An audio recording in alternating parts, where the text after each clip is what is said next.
जिनकी बात कोई रद्द ना कर सके बे नारद। अच्छा, नारद जी का स्वभाव था क्या कि जहाँ लड़ाई न होवे वहाँ लड़ाई करवाए वो, और जहाँ लड़ाई हो रही होवे वहाँ सलाह करवाए वो। इधर की उधर करना, उधर की इधर करना, ऐसा नारद जी का स्वभाव था।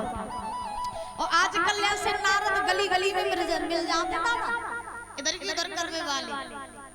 हाँ, तो नारद जी ने भोले बाबा से कहा, हे भोलेनाथ, चिंता ना करो बिटिया, तुमने बहुत बढ़िया ढूंढ ली, तुम आई लाई।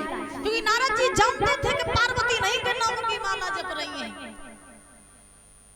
तो आज देवर्षि नारद जो थे वो पार्वती के पास पहुंचे, और पार्वती के पास में पहुंच करके आज बाबा देवर्षि नारद ने पार्वती से कहा, पार्वती तुम्हारी तपस्या सफल हो गई, भोले बाबा जो है वो दूल्हा बन के आएंगे, तुम जाओ और विवाह की तैयारियां करवाओ। पार्वती ने सुनी, खुशी का ठिकाना नहीं रहा, भाग खड़ी हुई हिमाचल नगरी में पहुंची, विवाह की तैयारियां करवाने लगी। पूरी हिमाचल नगरी जो है वो दुल्हन की तरह सजने लगी, और इधर भोले बाबा जो है वो दूल्हा बनने लगे। अब जब भोले बाबा दूल्हा बनने लगे तो दूल्हा कैसे बने? अद्भुत ही दूल्हा बने महाराज। हाँ, ऐसा दूल्हा जो आज तक न कोई बने और न कोई शायद बनो है। मंडप गड़वाया गया कैलाश पर्वत पर, सारे देवी देवता आए, भोले बाबा को दूल्हा बनाने के लिए सब बड़े प्रसन्न हैं।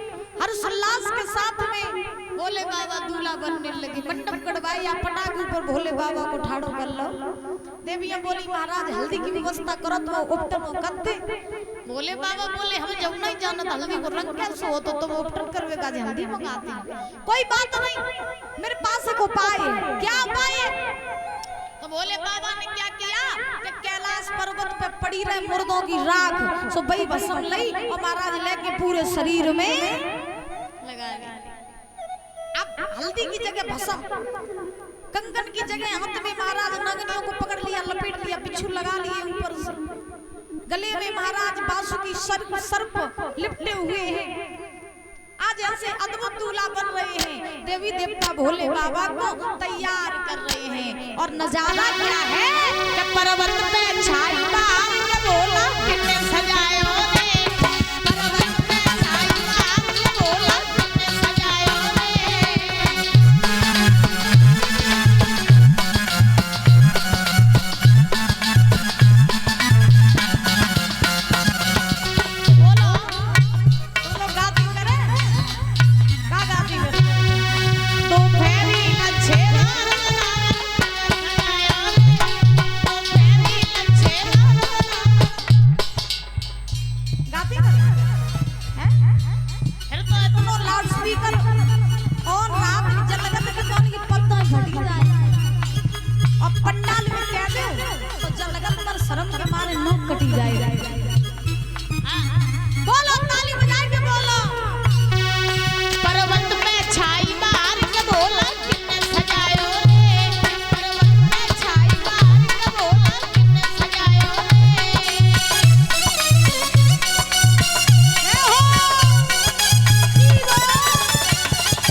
भोले बाबा जो है आज दूल्हा बन रहे हैं, दूल्हा।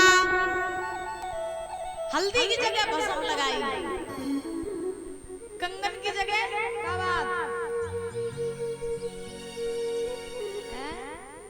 भोले बाबा दूल्हा बन रहे हैं, खुश हो। कंगन की जगह नागनियों को पकड़ा, लपेट लिया हाथ में, गले में सर्प बिच्छुओं की माला है। ऐसे अद्भुत दूल्हा बने हैं भोलेनाथ। कैलाश पर्वत पे भूत रहे, भूत। तो भूतों ने देखा कि भोले बाबा बारात लेके जा रहे हैं, तो सारे भूत प्रेत भोले बाबा के पास आए। बोले कहाँ जा रहे हैं? भोले बाबा बोले कहाँ जा रहे हैं? बारात लेके जा रहे हैं भाई, शादी करने जा रहे हैं। भूत बोले कौन आने वहां चले। भोले बाबा बोले तुम तो मेरी सेना हो भाई, तुम्हें कैसे छोड़ सकते हैं, चलो मेरे साथ, तुम भी तैयार हो जाओ। सब भूत नहीं, सब बेऊ तैयार हो गए। दूल्हा बन महाराज बारात में जाए काजी। अब काऊ को भूताऊ कैसे कि काऊ को सर है तो शरीर नहीं, शरीर है तो सर नहीं, हाथ है तो पैर नहीं, पैर है तो हाथ नहीं। कोई महाराज भांग, कोई काऊ को नशा, कोई काऊ को नशा। महाराज सब बारात में जाए काजी तैयार। अच्छा एक बात बता ना, आपने देखा हो कि बारात में दो चार पीने वाले नहीं हो तो बारात में शोभा नहीं। हाँ दो चार हो गए ना जानो वाला तो बारात में आनंद नहीं आया। और एक चीज मैंने देखी है कि बारात में कितने वीआईपी लोगों को ले जाओ तो कभाऊ ना पियत होवे, बेउ सब तक पहले ठेका ही ढोले। हाँ अब जब वो पी लेते हैं फिर उनसे पूछो तुमने पी का है, तो रोज मौज में चल जा, रोज में चल जाता। क्योंकि ये कभी लिखते हैं बड़े सुंदर शब्दों में लिखा कि जंगल मोर के बिना और जेल है चोर के बिना और दादा सुनी है बारात में दारू खोर के बिना।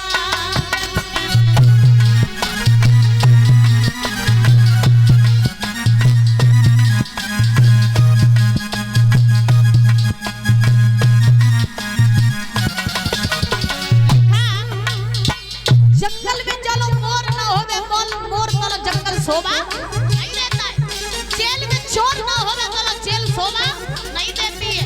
और बारात में दारू खोर ना होवे तो बारात शोभा नहीं देती है। और सुनो ए पियाई कोट बिन चुनरी, कोट बिन दूल्हा, कोट बिन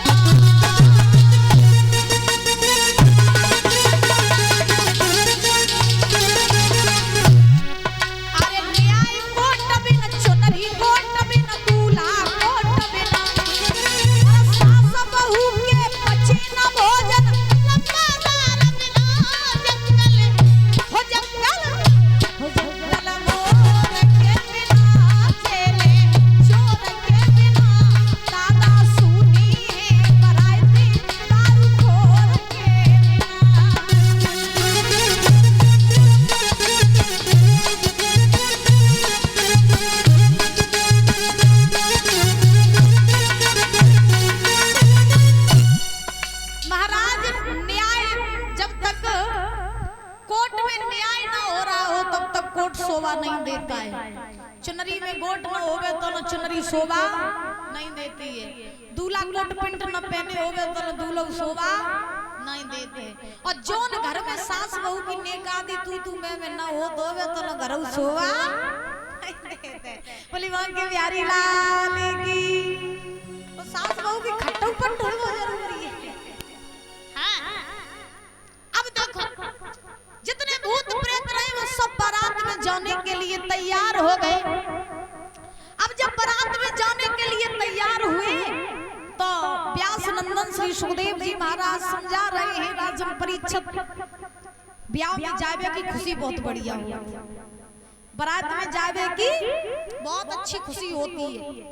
महाराज गांव से अगर काऊ लड़का की बारात जा रही होवे, अम्मा काऊ लड़का की गांव में से बारात जा रही होवे तो लड़का सबको न्योता देता भैया तुम चलियो तुम चलियो तुम चलियो, तो सब लोग जाने के लिए तैयार होते हैं। तो सवेरे से ही महाराज डेंटिंग पेंटिंग करने लगा तो संध्या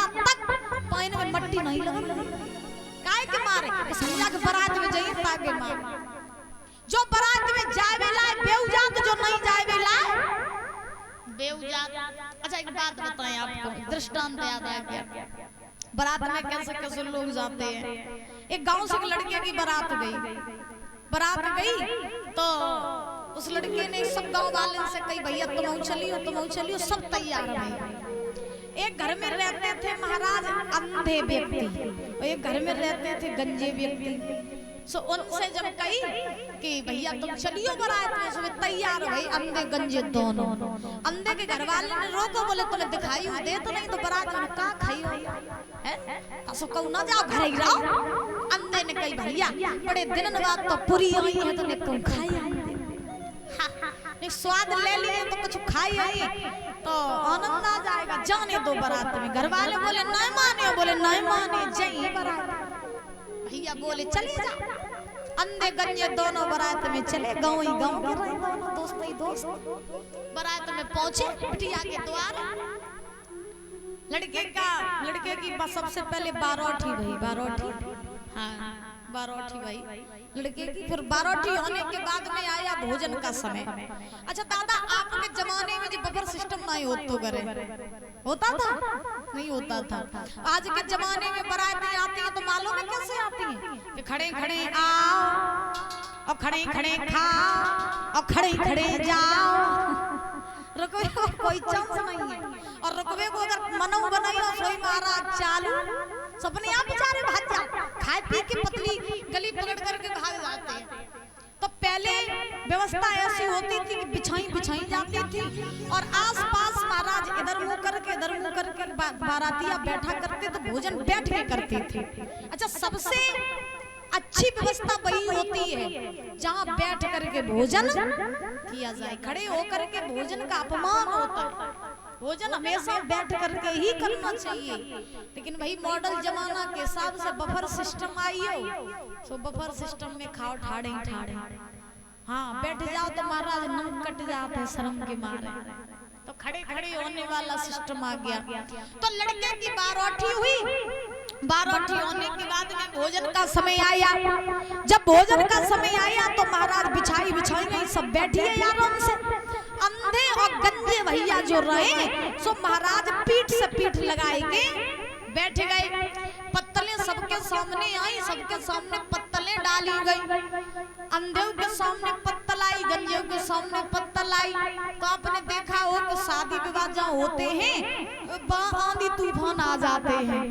तो महाराज पत्तलें लेके बारातिया बैठ नहीं पाए तासे पहले हवा को झोंका आओ तो सबकी पत्तलें उड़ के एक कुन्ना में इकट्ठी वही जाए।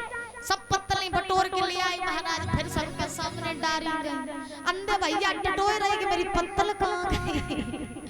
गंजे भैया ने देखो कि बेचारे गांव के हैं दिखाई देते नहीं ला इनकी पत्तल इनके सामने डालते आवे।